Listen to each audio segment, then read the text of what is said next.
Sir ఈ శాంతి విజయసాయి రెడ్డి ఇష్యూలో విజయసాయి రెడ్డిని కావాలనే జగన్ ఇరికిచ్చారు అని చెప్పేసి వార్తలొస్తున్నాయి. అది ఎంతవరకు నిజమయ్యే అవకాశం ఉంది సార్? తెలీదు. ఇవన్నీ కాన్స్పిరసీ థియరీస్ అంటారు వీటిని. అంటే ఒకటి జరిగినప్పుడు దాంట్లో అనేక కోణాలు క్రియేట్ చేస్తూ ఉంటారు. బేసిక్‌గా అయితే ఇది తెలుగుదేశం వాళ్ళు క్రియేట్ చేసింది.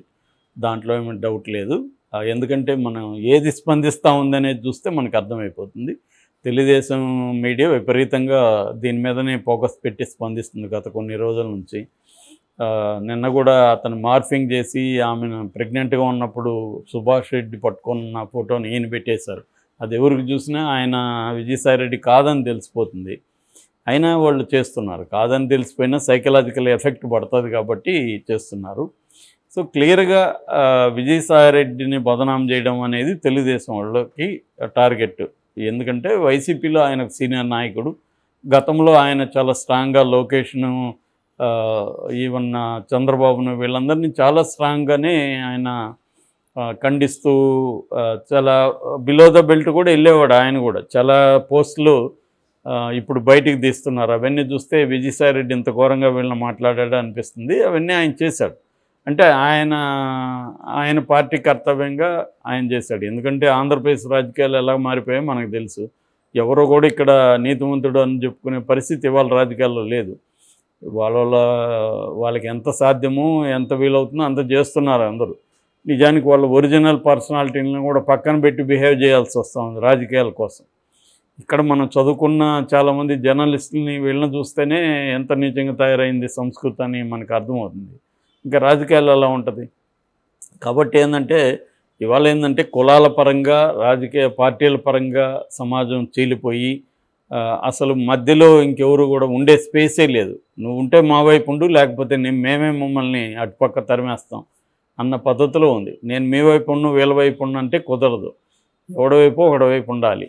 అటువంటి ఒక పరిస్థితి ఇవాళ వచ్చేసింది. ఈ క్రమంలో కొత్తగా ఒక వార్త క్రియేట్ అయింది. అదేంటంటే విజయసాయి రెడ్డిని వైసీపీ వాళ్ళే ఇరికిచ్చారని. దీనికి కారణం కూడా విజయసాయి రెడ్డి ప్రెస్ మీట్లోనే ఉంది. విజయసాయి రెడ్డి ప్రెస్ మీట్లో ఏమన్నాడంటే, నన్ను మా పార్టీ వాళ్ళు కూడా కొంతమంది తెలుగుదేశం వాళ్ళతో కలిసి ఇలా చేస్తున్నారు అని చెప్పాడు.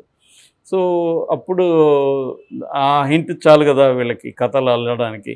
సో వీళ్ళు ఏం చేస్తున్నారంటే ఈయనకి ఎనిమి ఎవరు ఉన్నారంటే సజ్జలకి ఎవరు జగన్ అండ లేకపోతే సజ్జలు చేయడు, సజ్జలనే ఇరికిచ్చాడు. ఎందుకంటే గతంలో ఫోన్ ట్యాపింగ్లు వీళ్ళు కూడా చేశారు జగన్ పీరియడ్లో. ఆ ఫోన్ ట్యాపింగ్లో ఈయన శాంతితో కొంత మాట్లాడడం అవన్నీ చూసి శాంతిని ఈయన్ని కలిపి ఇరికించేశారు అనేది తెలుగుదేశం వాళ్ళు తీసుకొస్తున్న వెర్షన్ ఇది వైసీపీ వాళ్ళు దీన్ని ఖండించారు. యాక్చువల్గా వైసీపీ వాళ్ళు కూడా శాంతికి సుభాష్కి ఉన్న సంబంధాన్ని ఎస్టాబ్లిష్ చేస్తూ ఫోటోలు రిలీజ్ చేయడం, శాంతితో ప్రెగ్నెంట్గా ఉన్నప్పుడు అతను పట్టుకొని ఉన్నవి, తర్వాత డెలివరీ అప్పుడు బేబీని పట్టుకొని ఉన్నవి, తర్వాత బారసాల, తర్వాత అన్నప్రాసన, ఈ ఫంక్షన్లన్నింటిలో కూడా సుభాష్ ఉన్నాడు కూడా.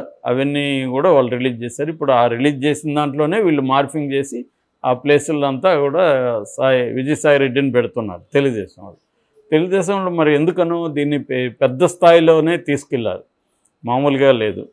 అది ఈ 40 రోజుల్లో ఇదే ఫస్ట్ ఇన్సిడెంట్. ఈ విధంగా మళ్ళీ సోషల్ మీడియా యాక్టివ్ అయిపోయి వైసీపీ మీడియా కానీ వైసీపీ సోషల్ మీడియా కానీ అంత యాక్టివ్గా లేవు. రెండవ కారణం జగనే చేశాడని చెప్పడానికి వైసీపీ నుంచి ఎవరు కూడా సాయిరెడ్డికి సపోర్టుగా బలంగా వాయిస్లు వినపడట్లేదు. నిజానికి ఆ రకంగా చెప్పాలంటే వైసీపీలో ఉండే స్ట్రాంగ్ వాయిస్లు అంతా సైలెంట్ అయిపోయినాయి. ఏ విషయంలో కూడా వాళ్ళు గట్టిగా స్పందించట్లేదు. ఒకరిద్దరే పేర్ని నాని, అంబటి రాంబాబు ఇలాంటి వాళ్ళే మాట్లాడుతున్నారు తప్ప రోజా సైలెంట్ అయిపోయింది ఆల్మోస్ట్. కొడాలి నాని అతని కేసుల్లోనే అతను బిజీగా ఉన్నాడు. వల్లభనేని వంశీ ఎక్కడున్నాడు ఎవరికి తెలియదు. అలాగా వైసీపీ స్పోక్స్ పర్సన్ ఉన్న చాలామంది సైలెంట్ అయిపోయారు. ఎందుకంటే వాళ్ళ మీద కేసులు ఉన్నాయి, వాళ్ళ మీద దాడులు జరుగుతున్నాయి. ఇవన్నీ చూసుకొని వాళ్ళు కొంత సైలెంట్గా ఉంటే బెటర్ అని. రెండోది జగన్ కూడా ఈ ప్రభుత్వానికి 6 నెలలు టైం ఇద్దాము అనేది చెప్పాడు. మామూలుగానే ఎనీ పొలిటికల్ పార్టీ అధికారంలోకి వచ్చినప్పుడు ప్రతిపక్షం కొంత టైం ఇచ్చి చూస్తుంది. ఎందుకంటే వాళ్ళు నిలదొక్కోవాలి, వాళ్ళు చేసిన హామీల్ని నెరవేర్చడానికి కూడా వాళ్ళకి టైం పడుతుంది. ఎందుకంటే ఆర్థిక పరిస్థితి ఇవన్నీ కూడా ఆంధ్రప్రదేశ్లో బాగాలేదు. నిజానికి 2019లో చంద్రబాబు 100 కోట్లు పెట్టేసి వెళ్తే జగన్ 5,000 కోట్లు పెట్టాడు, మేమే ఎక్కువ పెట్టాం కదా అని వాళ్ళు చెప్పుకుంటున్నారు. ఏదేమైనా అప్పులు కూడా అదే స్థాయిలో పెట్టాడు కదా అనేది వీళ్ళ వాదన. అది రెండు కూడా కరెక్టే. చంద్రబాబు అప్పులు కొంత చేశాడు, ఒక 100 కోట్లు పెట్టిపోయాడు. జగన్ ఎక్కువ అప్పులు చేశాడు, ఒక 5,000 కోట్లు జగన్ పెట్టిపోయాడు. ఏదేమైనా ఆల్రెడీ ఇప్పటికీ 14,500 కోట్లు చేశారని ఈరోజు చదివాను నేను. ఇప్పటివరకు చంద్రబాబు 40 రోజుల్లో ఇంకొక 10,000 కోట్ల పైన ఆల్రెడీ రెడీ అయిపోయింది. అవి కూడా రాబోతున్నాయి. అంటే ఓవరాల్గా ఒక 25 కోట్లు వితిన్ 2 monthsలో అప్పు తెస్తున్నాడు చంద్రబాబు. ఎవడైనా అంతే. ఆయన ఊరికే అప్పుడేదో చెప్పాడు కానీ ఆస్తిని సంపద సృష్టించి నేను చేస్తానని అది వాళ్ళు కూడా నమ్మరు. ఎవరు తెలుగుదేశం వాళ్ళు కూడా నమ్మరు. సంపద ఆయన పరిపాలించిన ప్రతి సంవత్సరం రెవెన్యూ లోట్లోనే నడిచింది. సంపద సృష్టి అనేది ఏమీ ఒక రోజులో రాదు.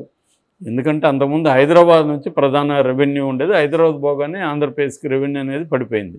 ఎందుకంటే ఆంధ్రప్రదేశ్లో ఉన్న కంపెనీలు కూడా ఎక్కువ భాగం వాళ్ళ ఆఫీసులు ఇక్కడే ఉంటాయి కాబట్టి ట్యాక్సులు ఇక్కడ కడుతుంటారు. సో ఆ రకంగా దాని డెవలప్మెంట్కి ఖచ్చితంగా కేంద్ర సహకారం లేకుండా ఆంధ్రప్రదేశ్ ఇప్పటికిప్పుడు డెవలప్ అయిపోదు. దాని మీద ఫోకస్ చేయాల్సిన అవసరం అయితే ఉంది.